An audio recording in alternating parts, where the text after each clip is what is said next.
आज मेरा हलाला था क्योंकि शौहर ने मुझे गलती से तलाक दे डाली थी। अब वो मुझे तलाक देकर पछता रहा था, लेकिन शौहर ने मुझसे कसम ले रखी थी कि मैं जिस किसी से भी तुम्हारा हलाला करूंगा तुम इसको हरगिज़ भी नहीं देखोगी। हलाला करते वक्त तुम्हारी आंखें पट्टी से बंधी हुई होंगी, क्योंकि मैं ये नहीं चाहता कि मेरी बीवी मेरे अलावा किसी और मर्द को भी देखे। लेकिन मैं इसकी ऐसी बातें सुनकर हैरान थी कि मैं कैसे उस इंसान को नहीं देख सकती जिसका मेरे साथ हलाला होने जा रहा था। मैं बिल्कुल परेशान सी बेड पर आंखों में पट्टी बांधे बैठी हुई थी तो कमरे में किसी की हलचल से आवाज आई, और जब हलाला शुरू हुआ तो मुझे कुछ ठंडा ठंडा सा महसूस हुआ। और जब आधी रात को मेरी आंखों से पट्टी हट गई तो मेरे होश उड़ गए, क्योंकि ये तो कोई और नहीं बल्कि मेरा खुद। मेरी शादी सुहेल से हुई तो लगने लगा जैसे मैं दुनिया की खुशकिस्मत तरीन लड़की हूँ, क्योंकि वो बहुत ही अच्छा और हमदर्द शौहर था। शादी के एक हफ्ते में ही इसने मुझे बहुत मुतासिर कर दिया था। ये बात मैं वसूख से कह सकती थी कि सुहेल के संग मेरी जिंदगी बहुत अच्छी गुजरने वाली है। सुहेल को ऑफिस से 2 हफ्तों की ही छुट्टियां मिली थी। एक हफ्ता शादी की तकरीबात में गुजर गया और दूसरा हफ्ता तो ऐसे पर लगाकर गुजरा कि कुछ पता ही ना चला। कल से सुहेल की ऑफिस में ज्वाइनिंग थी, इसीलिए वो बोले, इकरा मैं तुम्हें मार्केट ले चलता हूँ, जिस चीज की भी जरूरत हुई ले लेना। मैं खुशी खुशी राजी हो गई क्योंकि मुझे कुछ चीजों की अशद जरूरत थी। मैंने और सुहेल ने सारी चीजें ले ली। वापसी पर वो बोले, हम खाना भी किसी अच्छे से रेस्टोरेंट से खाएंगे। हमने खाना खाया। वापसी पर हमें काफी देर हो चुकी थी। हम अपनी गाड़ी तक जाने लगे तो एक तेज रफ्तार वैन हमारे पास से गुजरी थी। वो वैन देखकर मेरा ऊपर का सांस ऊपर और नीचे का सांस नीचे रह गया था। मैं खौफजदा हो चुकी थी। मैंने हड़बड़ाहट में जल्दी से गाड़ी का दरवाजा खोला और इसमें बैठ गई। सुहेल भी मेरे पास आकर बैठ चुके थे। वो बोले, क्या बात है इकरा, तुम वैन को देखकर घबरा क्यों गई? मेरी चोरी पकड़ी गई थी। मैं मुस्कुराने की कोशिश करने लगी और बोली, नहीं नहीं सुहेल, ऐसी तो कोई बात नहीं। मगर सुहेल को मेरा जवाब मुतमईन नहीं कर सका था। वो बज़िद रहे कि मैं उन्हें सब कुछ सच सच बता दूं, लेकिन एक लम्हे के लिए दिल में आया कि मैं इनसे कह दूं सब कुछ जो मुझ पर बीता है, क्योंकि वो एक समझदार इंसान थे। यकीनन मेरी बात को बाखूबी समझ सकते थे, मगर दिल में एक खौफ सा बैठा था, कहीं ऐसा ना हो कि वो मुझसे खफा हो जाए और शादी के शुरू के दिन किसी परेशानी में गुजर जाए। इसलिए मैंने बात बना दी कि मुझे तेज रफ्तार चीजें देखकर बहुत खौफ आता है। सुहेल मेरी बात सुनकर पुरसुकून हो चुके थे, जबकि जो सच था वो तो शायद मैं किसी को भी नहीं बता सकती थी, क्योंकि वो मेरी जिंदगी का सबसे भयानक राज था। रात हम घर पहुंचे तो मेरी सास और ननद जवेरिया ने अदालत लगाई हुई थी। मेरी सास बोली, सुहेल मैं इसी दिन से डरती थी कि तुम शादी के बाद मेरे हाथों से निकल जाओगी, अपनी कुंवारी बहन को भी फरामोश कर दोगी। क्या था जो अपनी इस यतीम बहन को भी साथ ले जाते। मुझे अपनी सास की बात बिल्कुल भी अच्छी नहीं लगी थी। भला मियाँ बीवी के दरमियान किसी तीसरे का क्या काम? सुहेल बोला, अम्मी मैं तो ले चलता, मगर इकरा ने मुझे मना कर दिया था कि किसी को साथ ले जाने की कोई जरूरत नहीं है। मैं तो हक्का बक्का सुहेल की शक्ल देखते रह गई। मेरी सास बोली, हाँ हाँ बहुएं तो ऐसी ही होती हैं, तुम्हें तो अपनी बहन का ख्याल रखना चाहिए था ना। सुहेल झट से बोला, जी जी अम्मी आइंदा ख्याल रखूंगा। मेरी सास और ननन के चेहरे पर मेरे लिए बेजारी ही बेजारी थी, इसलिए मैं वहां पर मजीद रुक न सकी और अपने कमरे में आ गई। मेरी आंखों से आंसू बहने लगे थे। मैं तो ये तौखा भी नहीं कर सकती थी कि सुहेल खुद को बचाने के लिए मुझ पर इस कसम का इल्जाम भी लगा सकते हैं। थोड़ी देर बाद ही सुहेल भी कमरे में आ गई। वो बोले, क्या बात है इकरा, रो क्यों रही हो? मैं बोली, सुहेल मैं आपसे इस किस्म की हरकत की तौखा नहीं कर सकती थी। आपने किस तरह से झूठ बोलकर मुझे आंटी की नजरों में गिरा दिया है। सुहेल मेरी बात सुनकर हंसने लगे और बोले, अरे पगली इस बात पर क्यों रो रही हो? दरअसल बात यह है कि मैं अपनी वालिदा और बहन का वाहिद सहारा हूँ। वो चाहती हैं कि मैं बस इनका होकर रहूँ। वो किसी के साथ शिराकत दारी कबूल नहीं कर सकती। अगर मैं कह देता कि मैं खुद इकरा को लेकर गया था तो यकीनन वो घर में तूफान खड़ा कर देती। मैंने तुम्हारा नाम ले लिया तो देखा ना, दोनों ने अपने मुंह से ये लफ्ज नहीं निकाला। मैंने तुम्हारा नाम घर में अमन रखने के लिए लिया था। तुम जरा जरा सी बात पर क्यों उदास होती हो? मुझे सुहेल की बात बिल्कुल भी पसंद नहीं आई थी। जो भी था इसे मर्द बनकर हालात का मुकाबला करना चाहिए था। ये क्या बात हुई कि इसने मुझ पर ही इल्जाम धर दिया। खैर सुहेल ने मुझसे माफी मांगी तो मैंने इसकी दूसरी अच्छाइयों याद करके इसे माफ कर दिया था। अब मैं इतनी भी कम ज़रफ नहीं थी कि ये की बात को लेकर रोती पीटती रहती। मैंने नोटिस किया था कि मेरी सास और ननन इस दिन के वाकये के बाद मुझसे खींचे खींचे से रहने लगे थे। मैं ही इस सर्द मेरी की दीवार को गिराने के लिए इनके आगे पीछे ही हो रही थी। मैंने वॉशिंग मशीन लगाकर सारे घर के कपड़े धो डाले थे। छत पर कपड़े डालने गई तो मुझे महसूस हुआ जैसे कोई मुझ पर नजर रखे हुए है। मैं बहुत घबरा गई थी। इधर उधर देखा तो मुझे कोई भी नजर नहीं आया।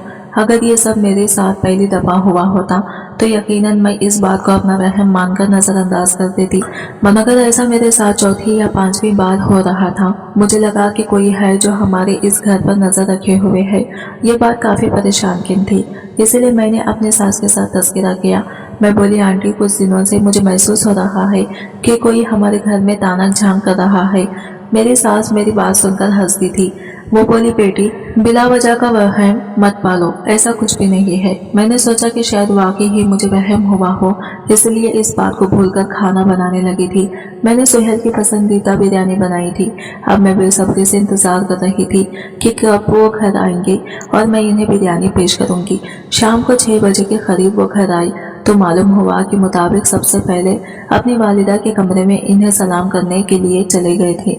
मैं इनका इंतजार करने लगी, तभी वो गुस्से से तनफन करते हुए मेरे पास आए और बोले, तुमने मेरी वालिदा से क्या कहा है? मैं हक्का बक्का खड़ी इनका चेहरा देखने लगी। मैं बोली, मैंने तो कुछ भी नहीं कहा। तभी मेरी सास भी अपने कमरे से निकलकर सहन में आ गई थी। वो बोली, झूठ क्यों बोल रही हो? सच सच कहो ना कि तुम मेरे साथ पर्दों में पली बेटी पर इल्जाम लगा रही हो। मैं नासमझी से इनको देखने लगी थी, क्योंकि मैंने तो जवेरिया पर कोई भी इल्जाम नहीं लगाया था। वो बोली, क्या तुमने नहीं कहा था कि कोई गैर मर्द मेरी बेटी के लिए घर में तांग झांग कर रहा है? मैं तब समझी कि उन्होंने कहाँ की बात कहाँ पर जोड़ दिया था। मैं बोली, अम्मी मेरी बात का वो मतलब नहीं था। मेरे मुंह से अभी ये अल्फाज अदा हुए ही थे कि सुहेल ने मेरे मुंह पर थप्पड़ दे मारा था। वो बोला, तुमने ऐसे अल्फाज इस्तेमाल ही क्यों किए कि बाद में तुम्हें अपने सफाइयां देना पड़ी? मैं मुंह पर हाथ रखकर खड़ी बेयकीनी से अपने शौहर की जानिब देख रही थी। इसने किसी तरह मुझे अपने घर वालों के सामने पीट डाला था। मैं भागती हुई अपने कमरे में चली गई थी। मैं फूट फूट कर रोने लगी थी। यूं ही रोते रोते शाम से रात हो गई थी। 11 बजे कहीं जाकर सुहेल कमरे में आए थे। मुझे रोता हुआ देखकर वो झट से मेरे पास आकर बैठ गए और मेरे चेहरे से आंसू साफ करने लगे थे। उन्होंने अपने दोनों हाथ मेरे सामने जोड़ दिए थे और मुझसे माफी मांगने लगे। वो बोले, इकरा मैं जानता हूँ कि तुम बहुत ही अच्छी और सुलझी हुई हो। तुम कभी भी इस किस्म की बेहुदा बात नहीं कर सकती, मगर मैं मजबूर था। मैं अम्मी के मुंह पर ये तो नहीं कर सकता था ना कि आप झूठ कह रहे हैं और मेरी बीवी सच्ची है। अगर मैं ऐसी बात कह देता तो तुम जानते नहीं हो कि इनकी कितनी दिल आजारी होती। उन्होंने मुझे कहा था कि तुमने अपनी बीवी को थप्पड़ मारना है ताकि आइंदा कभी इसमें इतनी जुर्रत ना हो कि वो इस किस्म की बात कर सके, वरना मैं तो कभी तुम पर हाथ उठाने का तसव्वुर भी नहीं कर सकता। मैं चुपचाप अपने शौहर की शक्ल देखती रह गई थी। क्या वो मर्द कहलाने जाने के काबिल था? क्या ऐसे मर्द को शादी का हक होना चाहिए जो हर फैसला अपनी वालिदा के कहने में आकर करता हो? मैं चुपचाप सोने के लिए लेट गई थी। मैं सुहेल से बात करना ही नहीं चाहती थी। अगले दिन मैं तब तक सोई रही जब तक सुहेल अपने ऑफिस नहीं चला गया था। मैं सारा दिन अपने कमरे में ही बंद रही थी। मेरा दिल ही नहीं चाह रहा था कि मैं अपने सास या ननन की शक्ल भी देखूं। आज सुहेल 4 बजे ही घर वापस आ गए थे। वो सीधा अपने कमरे में ही आए थे। इनके साथ एक खातून भी थी। सुहेल बोले, इकरा ये मैं हेल्पर लेकर आया हूँ। मुझे बिल्कुल भी अच्छा नहीं लगा कि तुमने घर भर के कपड़े धोए। मैं तुम्हें कामों के लिए तो ब्याह कर नहीं लाया था ना। सुहेल बोले, बाजी अजीजा आपने इकरा के कहने पर ही काम करना है, जैसे ये कहीं वैसा ही करना है, यही आपको तनख्वाह भी देंगी। सुहेल ने मुझे बहुत मान दे दिया था कि एकदम से मेरा दिल पिघल गया था। अब मैं सारी बात समझ चुकी थी कि मेरा शौहर बस जात खुद पर इंसान नहीं है, बल्कि वो अपनी वालिदा और बहन के हाथों कठपुतली बन जाता है। मैं सोचने लगी कि जब मेरी ननन की शादी हो जाएगी तो घर भर में सुक्कों हो जाएंगी, क्योंकि तब मेरी सास और मैं ही तो होंगी। घर पर ऐसे मुंह वो मुझसे बनाकर ही रखेंगी। सुहेल कमरे से बाहर निकले तो जवेरिया मेरे कमरे में आ गई। वो सारों खतार रो रही थी। इसको ऐसे रोता देखकर मैं घबरा गई कि ना जाने सब मुझ पर कौन सा इल्जाम लगने वाला है। तब ही जवेरिया ने मेरे सामने हाथ जोड़ दिए और बोली, भाभी खुदा के वास्ते मुझे माफ कर दे। कल जो कुछ भी हमारे घर में हुआ है इस बात का तज़किरा आप अपने भाई यूसुफ से मत कीजिएगा। मैं तो जवेरिया की बात सुनकर ही हैरान रह गई थी। भला ये क्या बात हुई? इसे यूसुफ से किस बात का डर? खैर वो मेरी बात सुने बगैर ही उठकर चली गई थी। अगले ही दिन यूसुफ हमारे घर आ गया था। वो बहुत खुश था। जबकि जवेरिया के तो पाँव ही जमीन पर नहीं टिक रहे थे। वो भाग भाग कर मजे मजे की डिशेस बना रही थी। यूं तो कभी इसने किचन में भी झांक कर नहीं देखा था। मैं सब समझ गई थी कि दाल में कुछ काला जरूर है। अगले दिन यूसुफ की कॉल आई तो वो बोला, बाजी आपसे ये बहुत ही जरूरी बात करनी थी। आप मुझे ये बताएं कि आपकी ननद जवेरिया ये कैसी है। मैं सब समझ गई थी कि वो ये सवाल क्यों कर रहा है। मैं बोली, यूसुफ मैं तुमसे कुछ नहीं छुपाऊंगी क्योंकि तुम मेरे इकलौते भाई हो। मैं नहीं चाहती कि तुम जज्बात में आकर कोई गलत फैसला कर बैठो। दरअसल मेरी सास और ननद एक नंबर की फसादी औरतें हैं। मैं जिस दिन से पिया कर आई हूँ वो बहाने बहाने से मेरे और सुहेल के दरमियान फूट डलवाने की कोशिश करती हैं। यूसुफ मेरी बात सुनकर हंस दिया और बोला, बाजी मैं जानता हूँ कि सब औरतों को अपनी नंदों से नफरत ही होती है, इसमें आपका भी कोई कसूर नहीं है। इतना कहकर इसने फोन बंद कर दिया था। अब मैं समझी कि जवेरिया सारा सारा दिन फोन कान से लगाकर क्यों रखती है। मैं जानती थी कि लड़के और लड़की की दोस्ती अच्छा समझ नहीं लाती, इसलिए मैंने जवेरिया को रोकने की कोशिश की। मैं बोली, जवेरिया देखो तुम मेरी छोटी बहनों की तरह हो। मैं तुम्हें कभी भी कोई गलत मशवरा नहीं दूंगी। मैं तुम्हें यही समझाऊंगी कि तुम जिस भी लड़के के साथ फोन पर राबिते में हो ये राबिता खत्म कर दो, क्योंकि इस किस्म की दोस्तियां रुसवाई और बदनामी के सिवा कुछ भी नहीं लाते। मेरी बात सुनकर जवेरिया ने फूट फूट कर रोना शुरू कर दिया था। मैं इस सारी सूरत हाल से घबरा गई थी क्योंकि मेरी सास और मेरा शौहर भी घर में ही मौजूद थे। वो दोनों भागते हुए बाहर आए तो जवेरिया बोली, अम्मी भाभी ने मुझे पर इल्जाम लगाया है कि मैं बुरी लड़की हूँ और मेरी लड़कों के साथ दोस्तियां भी हैं। मैं ये बात सुनकर बेहद खौफजदा हो चुकी थी क्योंकि अब फिर मेरा शौहर मेरी सास के कहने में आकर मुझ पर लाजमा तशद्दुद करता। इस सूरत हाल से बचने के लिए मैं भागकर अपने कमरे में चली गई और अंदर से कुंडी लगा ली थी। मेरी सास मेरा दरवाजा पीटने लगी थी मगर मैंने दरवाजा नहीं खोला था। रात में जब सुहेल कमरे में आया तो वह हंस रहा था। बोला, आज तो तुमने बहुत समझदारी का मुजाहरा किया, आइंदा भी आकर ऐसे हालात पैदा हो तो तुम ऐसा ही करना। हम दोनों मुस्कुराने लगे थे, लेकिन ये बात मेरे दिल में जब्त हो गई थी कि मेरी ननद भी हूबहू मेरी सास की ही कॉपी है। जिस तरह मेरी सास बात बदलने की हुनर से वाकिफ है, बिल्कुल इसी तरह से मेरी ननद भी बातों को तोड़ जोड़ कर इनके मतलब तब्दील करने में माहिर थी। इसलिए मैंने अम्मी को कॉल करके सारी सूरत हाल से आगाह कर दिया था। अम्मी मेरी बातें सुनकर रोने लगी थी। वो बोली, मेरी समझ में नहीं आता कि मैं क्या करूं। यूसुफ तुम्हारी ननद के पीछे पागल हो गया है। इसने तो खाना पीना भी छोड़ रखा है कि अगर आपने मेरी मंगनी जवेरिया के साथ ना की तो मैं भूखा मर जाऊंगा मगर कुछ खाऊंगा नहीं। इसलिए मेरी अम्मी मजबूर होकर जवेरिया का रिश्ता लेने आ गई थी। मेरी तो फूलें नहीं समाती थी क्योंकि मेरा भाई यूसुफ लाखों में एक था। उन्होंने रिश्ता कबूल कर लिया। मंगनी भी तय पा गई। जिस दिन ये मंगनी हुई थी मैं अम्मी के गले लगकर फूट फूट कर रोती रही थी क्योंकि आज से मेरी अम्मी की बर्बादी का आगाज हो चुका था। मंगनी के कुछ अरसे बाद ही मैंने नोटिस किया था कि यूसुफ मुझसे कट सा गया था। वो अक्सर हमारे घर आता तो मेरी सास के कमरे में बैठा रहता। वापस जाते हुए कभी कभार मेरा हाल चाल दरियाफत कर लेता, लेकिन ज्यादातर तो वो इस चीज की भी जरूरत महसूस नहीं करता था। यूं ही कुछ माह गुजर चुके थे। मेरी अम्मी ने मुझे बताया था कि यूसुफ सारा सारा दिन जवेरिया के साथ फोन पर लड़ता रहता है। तब मुझे समझ में आया कि सुहेल ने मुझसे मुंह क्यों बनाया हुआ था। वो मुझसे सीधे मुंह के साथ बात ही नहीं करते थे। इन दोनों की लड़ाई यहाँ तक जा पहुंची कि यूसुफ ने मंगनी ही तोड़ दी थी। इसने सारा सामान भी घर वापस भेज दिया था। अब मेरी सास और शौहर ने मुझे कटघरे में खड़ा कर दिया था। वो कहते थे कि किसी तरह भी यूसुफ को मनाओ कि वो इतनी बड़ी हिमाकत ना करे, वो जवेरिया के साथ मंगनी खत्म ना करे। मैं बोली कि यूसुफ मेरे कहने में नहीं है। इसने ना तो मंगनी करते वक्त मेरे से मशवरा मांगा था और ना ही ये मंगनी खत्म करते वक्त। मैं इस मामले में कुछ नहीं कर सकती। तभी मेरी सास ने सुहेल को आंखों ही आंखों में इशारा किया था। सुहेल बोला, इकरा मेरी बहन का घर उजड़ जाएगा और यूसुफ की बहन का घर बसता रहे, ऐसा तो मैं हरगिज होने नहीं दे सकता, इसलिए मैं तुम्हें तलाक देता हूँ। मैं सख्ती में आ गई थी। सुहेल ने खड़े खड़े मुझे 3 तलाकें दे दी थी। मेरी ढाल से अपने कमरे में चली गई, रोती जाती और साथ साथ अपना सामान भी पैक करने लगी थी। तब सुहेल कमरे में आ गया। मैं सामान पैक कर चुकी थी, अब बस वहां से निकलने ही लगी थी। सुहेल मुझे देखकर बोला, इकरा तुम कहाँ जा रही हो? मैं बोली, पता नहीं कहाँ जाऊंगी, मगर अब यहाँ तो नहीं रह सकती ना, क्योंकि आपने मुझे तलाक दे दी है। मेरी बात सुनकर सुहेल के मुंह पर मौत की सी जल्दी फैल चुकी थी। इसने दीवार में अपना सर मारना शुरू कर दिया था। वो बोला, ऐसा हरगिज नहीं हो सकता, मैं तो तुम्हारे बगैर मर जाऊंगा। सुहेल ने खुद को मेरे कदमों में गिरा दिया था। वो बोला, इकरा तुम मेरे घर से मत जाओ, मैं कोई ना कोई हल तलाश कर लूंगा। सुहेल की हालत इतनी बुरी हो चुकी थी कि मुझे मजबूरन वहां रुकना पड़ा था। सुहेल ने मुझे अपने घर में ही रोक लिया और बोला, मैं तब तक वापस नहीं आऊंगा जब तक तुम्हारी इद्दत पूरी नहीं हो जाती। सुहेल चला गया था। पीछे से मेरी सास और ननद ने मेरा जीना मुहाल कर रखा था। जब मेरी इद्दत पूरी हो गई तो सुहेल वापस आ गया। वो बोला, इकरा तुम्हें दोबारा अपनाने के लिए मुझे एक बहुत बड़ी कुर्बानी देना होगी। मैंने एक शख्स का सब इंतजाम कर लिया है, तुम इसके साथ निकाह कर लो। हलाला के बाद मैं फिर से तुमसे निकाह कर सकूंगा। मैं अजीब शीशो पिंच में मुब्तला थी। जिंदगी मुझे कैसे कैसे इम्तिहानात से गुजार रही थी।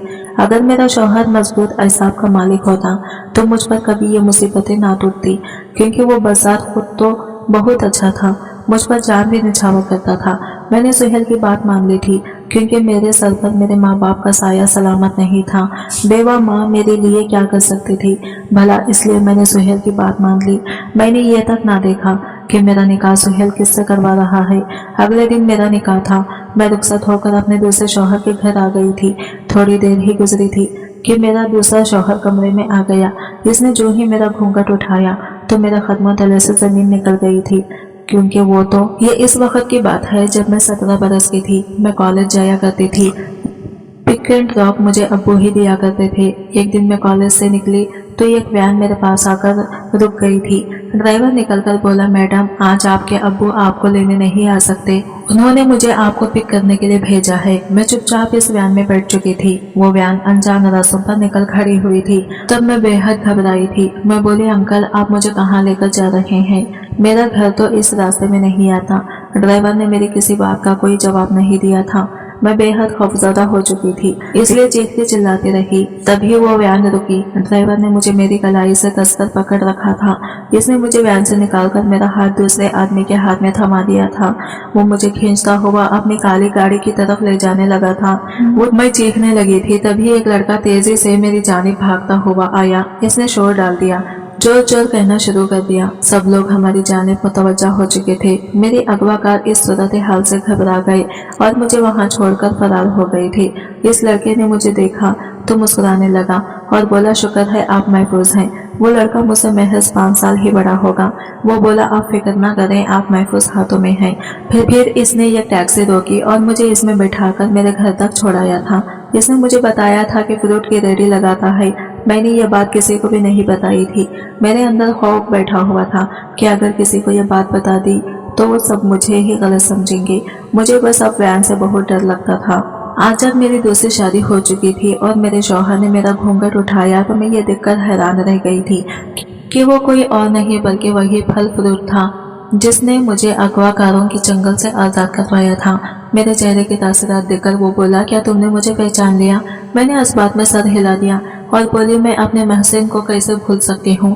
मेरी बात सुनकर और इसकी आंखों में आंसू आ गए थे। वो बोला, इकराम मेरा नाम मजीद है। मैंने जिस दिन तुम्हें अगवाकारों से बचाया था इसी दिन से तुम्हारी मोहब्बत में मुब्तला हो गया था। क्यों और कैसे मैं ये नहीं जानता, मगर मैं तुम्हें हर हाल में हासिल करना चाहता था। इसलिए मैंने दिन रात मेहनत की और इतने पैसे बना लिए कि जिससे मेरी शादी हो सके। मैंने अपना रिश्ता जिस दिन तुम्हारे घर भेजना था मुझे पता चला कि इसी दिन तुम्हारी शादी हो गई थी। मैंने ये सदमा बड़ी मुश्किल से बर्दाश्त किया था। मैं तुम्हारी एक झलक देखने के लिए अक्सर तुम्हारी गली में भी आया करता था। एक दिन मैंने तुम्हें छत से देखा तो तुम कपड़े डालने आई थी छत पर। बस मैं तुम्हें दूर से ही देखकर खुश हो जाया करता था। तब एक दिन मुझे पता चला कि तुम्हारे शौहर ने तुम्हें तलाक दे दी है और वो किसी ऐसे मर्द को ढूंढ रहा है जो तुमसे हलाला करने के लिए तैयार हो जाए। ये बात सुनकर मैं खुशी से झूम उठा था और तुम्हारे शौहर से कह दिया कि मैं हलाला करने को तैयार हूँ, क्योंकि ये चंद दिन को मैं तुम्हारे साथ बिताऊंगा, यही मेरी जिंदगी की जमा पूंजी बन जाएगी। इस दिन के बाद मजीद ने मुझे इतनी खुशियाँ दी थी कि मैं हैरान रह गई थी। वो बहुत अच्छा इंसान था। शादी के तीसरे दिन इसने मुझे तलाक दे देना था।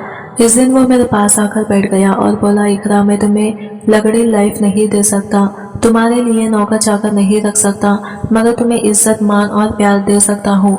मैं तुमसे दरख्वास्त करता हूँ कि तुम मुझे छोड़कर अपने पहले शौहर के पास वापस मत जाओ। इसने पहले तुम्हारी कदर नहीं की तो अब क्या करेगा? एक बार तलाक दे चुका है तो क्या गारंटी है کہ وہ دوبارہ تمہیں طلاق نہیں دے گا۔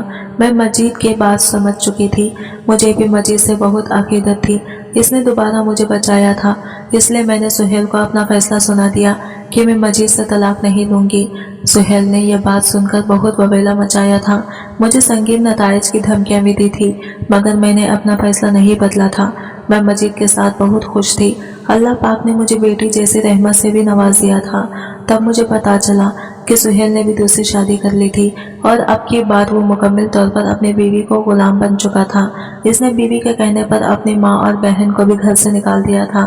میں یہ نہیں کہہ رہی کہ اس نے اچھا کیا، مگر ہر انسان کو اس کے کیے کی سزا لازمی مل جاتی ہے۔